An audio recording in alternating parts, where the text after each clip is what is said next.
Parábolas de Jesus, capítulo 17. Alento nas dificuldades.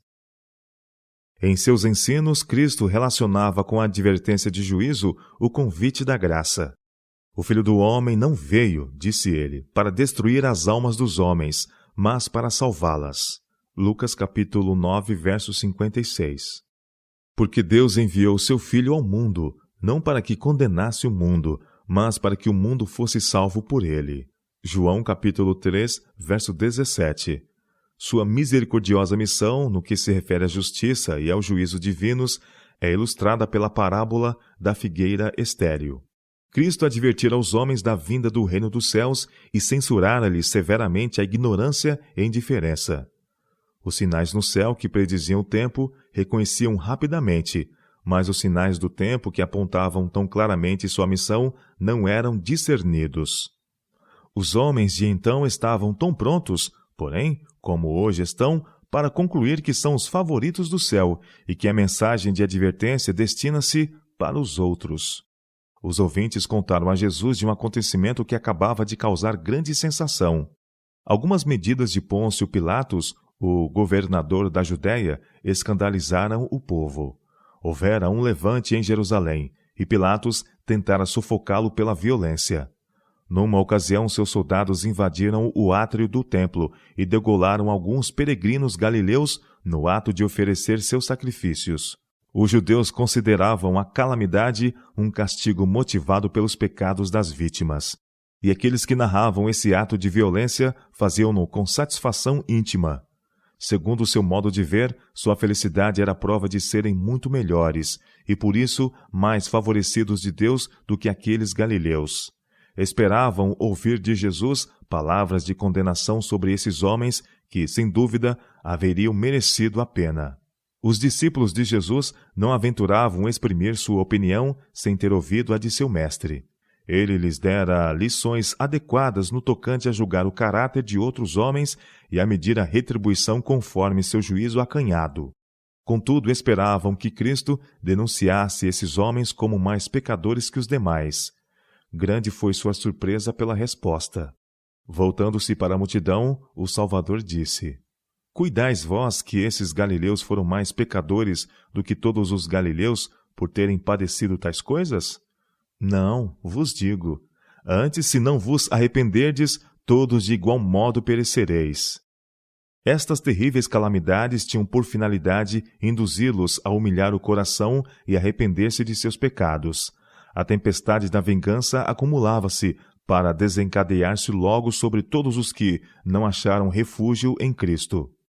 Falando Jesus aos discípulos e à multidão, olhava com visão profética para o futuro e via Jerusalém sitiada por exércitos. Ouvia o barulho dos estranhos que marchavam contra a cidade escolhida e via-os aos milhares perecendo no cerco. Muitos judeus eram então assassinados, como aqueles galileus no átrio do templo, no próprio ato de oferecerem o sacrifício. As calamidades que sobrevieram a alguns indivíduos eram advertências divinas a uma nação igualmente culpada. Se vos não arrependerdes, disse Jesus, todos de igual modo perecereis. O tempo da graça duraria ainda um pouco para eles. Ainda podiam conhecer as coisas que diziam respeito à sua paz. Um certo homem, prosseguiu ele, tinha uma figueira plantada na sua vinha, e foi procurar nela fruto, não o achando. E disse ao vinhateiro: Eis que há 3 anos venho procurar fruto nesta figueira, e não o acho. Corta, porque ocupa ainda a terra inutilmente. Os ouvintes de Cristo não podiam mal interpretar a aplicação de suas palavras. Davi cantara de Israel como uma vide tirada do Egito. Isaías escrevera: Porque a vinha do Senhor dos Exércitos é a casa de Israel, e os homens de Judá são a planta das suas delícias. Isaías capítulo 5, verso 7. A geração a qual o Salvador tinha vindo era representada pela figueira na vinha do Senhor, dentro do círculo de seus cuidados e bênçãos especiais. O propósito de Deus para com seu povo e as gloriosas possibilidades que tinham perante si foram descritos nas belas palavras. A fim de que se chamem árvores de justiça, plantação do Senhor, para que ele seja glorificado. Isaías capítulo 61, verso 3. Jacó, moribundo, dissera de seu filho predileto, por inspiração do Espírito: José é um ramo frutífero junto à fonte, seus ramos correm sobre o muro.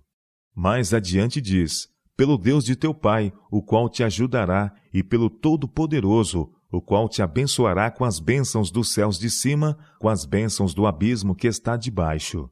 Gênesis capítulo 49, versos 22 e 25.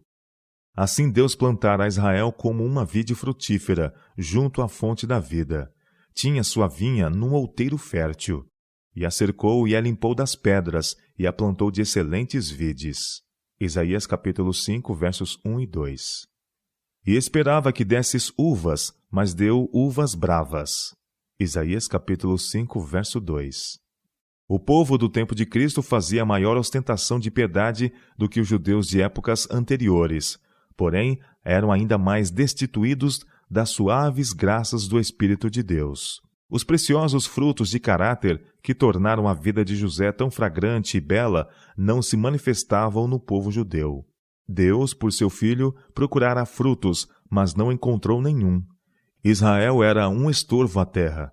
Toda a sua existência era uma maldição, pois ocupava na vinha o lugar que uma árvore frutífera poderia preencher. Roubava o mundo das bênçãos que Deus intencionava dar. Os israelitas mal representavam Deus aos povos. Não eram somente inúteis, mas decididamente um embaraço. Sua vida religiosa iludia em alto grau e, em vez de salvação, acarretava ruína. Na parábola, o vinhateiro não questiona a sentença de que, se a árvore permanece infrutífera, deve ser decepada. Porém, conhece e partilha do interesse do proprietário na árvore estéril. Nada lhe podia dar mais alegria que vê-la crescer e frutificar. Responde ao desejo do proprietário dizendo: Senhor, deixa-a este ano até que eu a escave e a esterque, e se der fruto, ficará. O jardineiro não recusa trabalhar numa planta tão pouco promissora. Está pronto a prestar-lhe ainda maiores cuidados. Quer tornar o ambiente mais propício e prodigalizar-lhe maior atenção. O proprietário e o vinhateiro têm o mesmo interesse na figueira. Assim, o pai e o filho eram um no amor ao povo escolhido. Cristo dizia aos ouvintes que lhes seriam dadas maiores oportunidades. Todo o meio que o amor de Deus podia sugerir seria empregado para tornarem-se árvores de justiça e produzirem frutos para a bênção do mundo. Jesus não disse na parábola qual seria o resultado do trabalho do jardineiro. Neste ponto, interrompeu a história. A conclusão dependia da geração que lhe ouvia as palavras. A mesma foi dada a severa advertência. Senão, depois a mandarás cortar. Dependia deles se estas palavras irrevogáveis seriam pronunciadas. O dia da vingança estava próximo. Pelas calamidades sobrevindas a Israel, o proprietário da vinha advertia-os misericordiosamente da aniquilação da árvore estéril.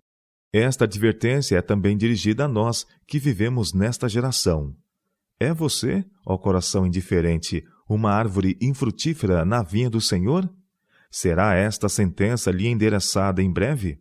Quanto tempo recebeu suas dádivas? Quanto tempo tem ele vigiado e esperado uma retribuição de amor? Que privilégio tem você em ser plantado em sua vinha e estar sob a proteção do jardineiro. Com quanta frequência a terna mensagem do Evangelho lhe comoveu o coração. Tomou o nome de Cristo. Exteriormente você é membro da igreja, que é seu corpo, contudo está consciente de nenhuma ligação viva com um grande coração de amor. A corrente de sua vida não flui através de você. As doces graças de seu caráter, os frutos do Espírito, não são vistos em sua vida. A árvore estéril recebe a chuva, os raios do sol e os cuidados do jardineiro. Suga alimento do solo, mas seus ramos infrutíferos só ensombram o chão, de modo que árvores produtoras não podem florescer sob sua copa.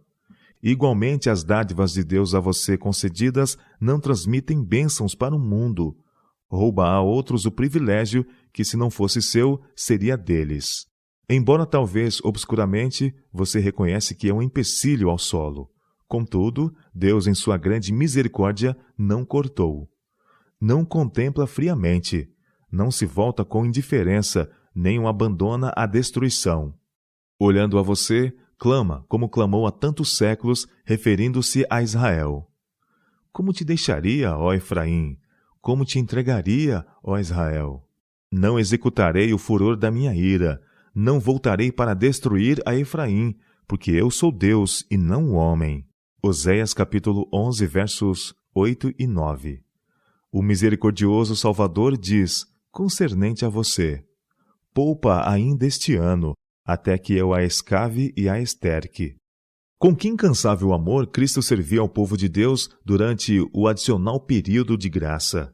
Na cruz orava: Pai, perdoa-lhes, porque não sabem o que fazem. Lucas capítulo 23, verso 24. Depois da ascensão, o Evangelho foi pregado primeiramente em Jerusalém. Ali foi derramado o Espírito Santo. Ali a primeira igreja revelou o poder do Salvador ressurreto. Ali testemunhou Estevão, seu rosto como o rosto de um anjo, e depois sua vida. Atos capítulo 6, verso 15. Tudo o que o céu podia dar foi prodigalizado. Que mais se podia fazer à minha vinha, disse Cristo, que eu não tenha feito? Isaías capítulo 5, verso 4. Assim seu cuidado e trabalho não foi diminuído, porém aumentado. Ainda hoje diz: eu, o Senhor, aguardo, e a cada momento arregarei, para que ninguém lhe faça dano, de noite e de dia aguardarei.